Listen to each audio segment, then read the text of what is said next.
Hello Internet, and welcome to my review for Boruto Naruto Next Generations episodes 84 and 85. I've been busy the past few days, why both these reviews are together and so late. Y'all know where I've been at this point probably if you've been watching my other videos. But anyway, when we last left off, Boruto and the gang made it to the Stone Village, where they met up with Onoki and learned that Onoki himself is the mastermind behind the Okuda incident. And as Ku and the Akudas came to attack them, they all scattered. Boruto ended up with Onoki.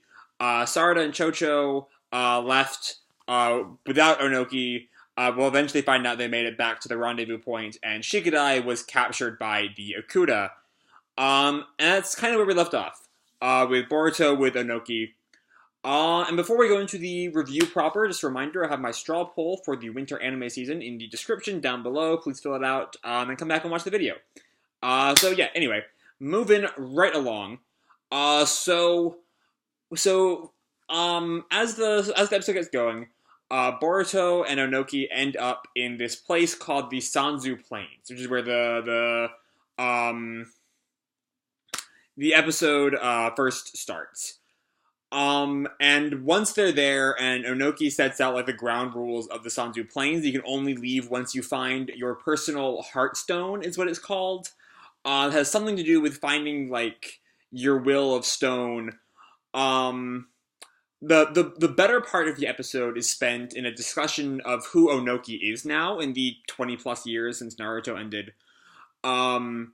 And in my last review, I praised Onoki's motivations as seeming based in his personality from the original series. He was still, obsessed with peace and making sure no one died.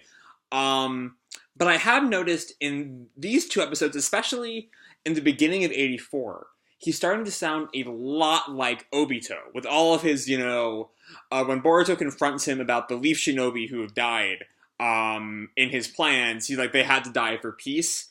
That sounds very Obito-like to me. So it does kind of... What I noticed a lot in this episode, and especially the first episode, which is, in my opinion, was the better of the two, is there's a lot of, like, is Onoki redeemable, I guess? Is he like, pure villain now? What's going to happen with Onoki? Where is he on, like, a morality spectrum? Can we even put him on a morality spectrum? There's a lot of questions that this episode kind of raises.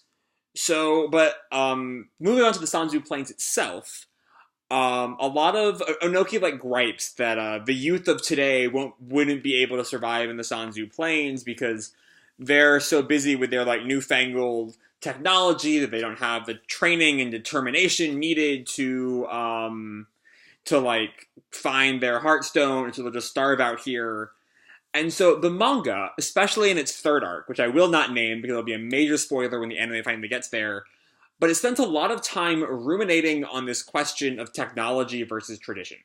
The scientific ninja tools return, and it's a big deal of, like, is it alright to rely on them?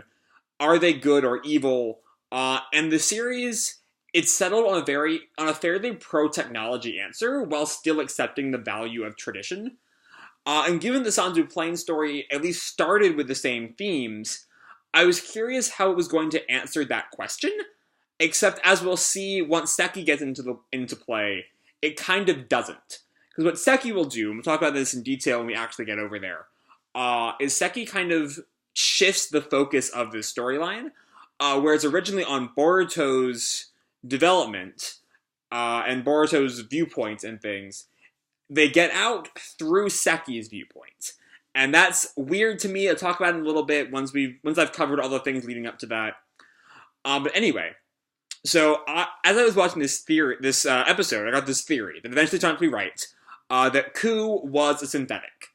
Ku refers to people as the humans when he meets with Kako and Tokyo at the beginning of 84. And so I was, as far as we know, right. Ku is the original artificial human that Onoki created. He seems to be better off than the other four. My hair is doing some weird things. It won't stay down. Sorry about that. Anyway, but the more specific part of my theory is that Ku was Onoki's son, who died at some point before Naruto started. Being reminded in the next time preview for going into 86 about Kozuchi. I have another theory that he might be based off of Kozuchi. Um, but then when Onoki started making his fake people, he made a clone of Kozuchi, of the original Ku. Um, that's my theory. At least half of it is right because we know that Ku is a clone. Um, but meanwhile, Boruto tries to escape from the Sanzu Plains and he fails because he doesn't have the Heartstone. Um, and Onoki offers Boruto some food and is like, "Hey, while we're stuck here, let's just work together." And I do appreciate that we're not subjected to like Boruto refusing to work with Onoki because he's too stubborn to recognize that even though they're like enemies, they are better off helping each other for now. I'm glad that like Boruto is at least mature enough to not be an ass about that. Um, and I do really enjoy Boruto and Onoki's relationship, even more than like back when they were in the Leaf Village. You know, even though they disagree about the world, they do genuinely appreciate each other's experience. You know, Onoki is like, yeah, you fought the Otsutskis. You know that like there are things out there that the shinobi of today can't handle. And Boruto seems at least to appreciate the fact that Onoki has like lived a long ass time and knows some shit about the world. So I do really enjoy their relationship, and I'm curious. It's one of those things that makes me really curious to see how this arc is going to end. We all know Naruto can forgive this shit out of anyone. He forgave Obito on the same night he killed Neji. Um, but I don't know how this series is going to handle that. We'll have to wait and see. Um, yeah. But anyway, the episode does give me even more analysis of Onoki's character because that is really the big thing of 84, and it's not only Onoki believes that the youth of today are weak and won't be able to step up to fight against real conflict, because all stuff we already knew. Um, but he also seems to believe that that the only way that would happen that they would be strong again is if they went back to those warring days that Onoki grew up in, where everyone was killing each other all the time. And in that, he kind of seems similar to what's his face, Shizuma, was that his name from the Mist Village arc? Shark guy, you know who I mean. The Hoshigaki. However, unlike Shizuma, he's unwilling to send the world back into the warring days of his own youth. He sees that like the war is bad because that was his whole character in Naruto, but also that the weak children of today can't hold up peace. So that's really Onoki's whole mindset right now, and that's why he sees the Akuta as necessary, the synthetics as necessary. Even if he does not seem to value them as people, he seems more than willing to let the synthetics die. And what will happen when he finds out about the human heart thing from 85? Well, we'll have to wait and see. But that's where 84 ends off. And, well, there's a little bit where I mentioned Chocho and Sarada end up with Inojin again. We don't see any of the three of them or Akun in 85. 85, we briefly spend a little bit of time with the synthetics. Beyond that is spent with Boruto, Onoki, and Seki, who you might recognize as he was briefly in the Chunin exams before like face planting and losing immediately in the first exam. I had forgotten about it until I like looked him up on the wiki, and there were a few flashbacks in the episode itself.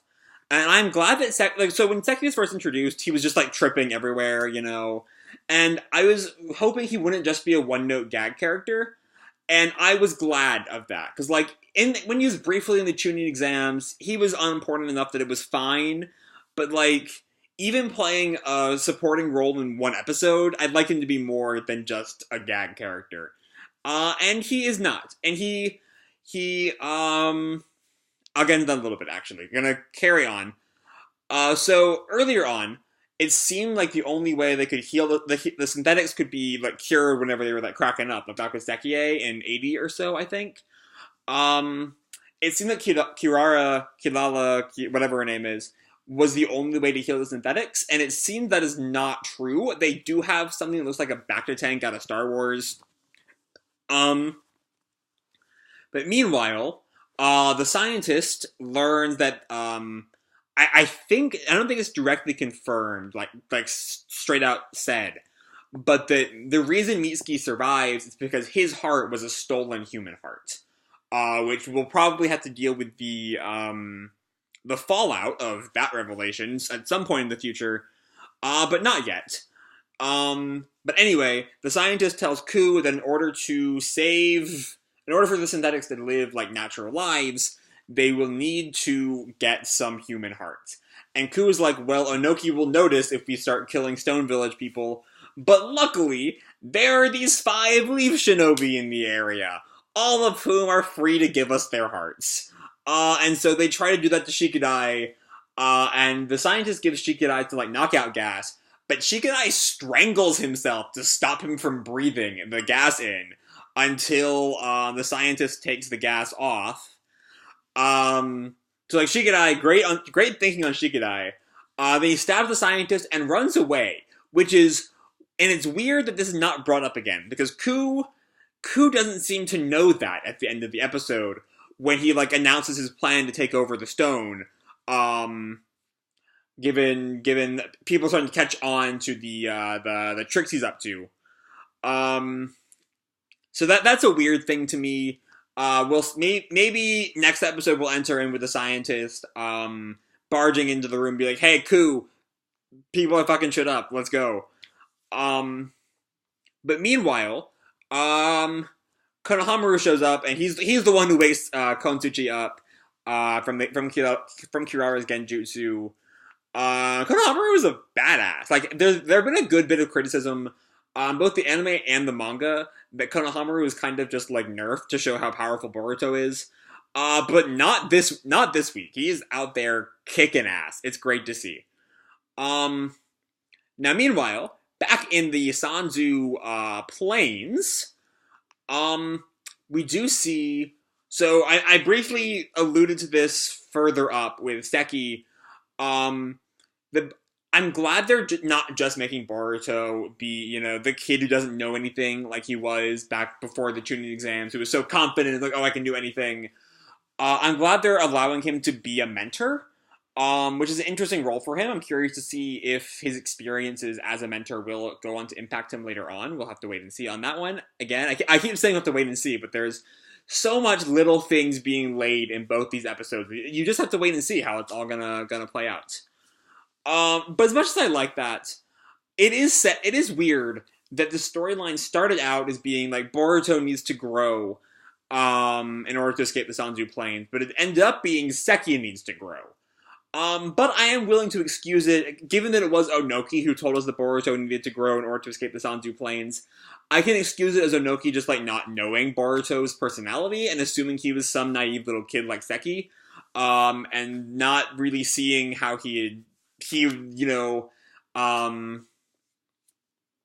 how fighting the Otsutskis had affected his personality and his worldview. And then after that, we see that Ku is also dying as he is forced to start a hostile takeover of the Stone government. And that is where the episodes leave off. So that's our cliffhanger going into Sunday's episode. All in all, these were 2 pretty good episodes. The first episode, with its focus on clarifying Onoki's character, was definitely the better one, but the second one gave us some pretty good, interesting nuggets of story going forward, as well as Shikadai and Konohamaru both being super cool badasses, which I was more than here for. And it does look like we are finally starting to move into the end game, but I have looked at some future episode titles, and I saw that the first episode of the new year is titled Clash Kokyo, so my predictions were wrong. We will still be here in the new year. But still, these episodes, they didn't give us a lot of progress, but the bits we got were good fun. So next time, Onoki is taking Boruto somewhere. I'm expecting either Kozuchi or the original Ku, or both if they're the same person, their grave. And also, we're bringing Kozuchi back into the story after he was briefly mentioned in Onoki's first appearance in Boruto like 14 episodes ago. But yeah, That's really all I have to say for these 2 episodes. Hope you all enjoyed the episodes and the video. If you did, feel free to drop me a like or subscribe or fill out that straw poll down below, actually. Or do whatever the fuck you want, I don't really care. And as always, people, keep kicking ass, and I'll see you in the future. Bye!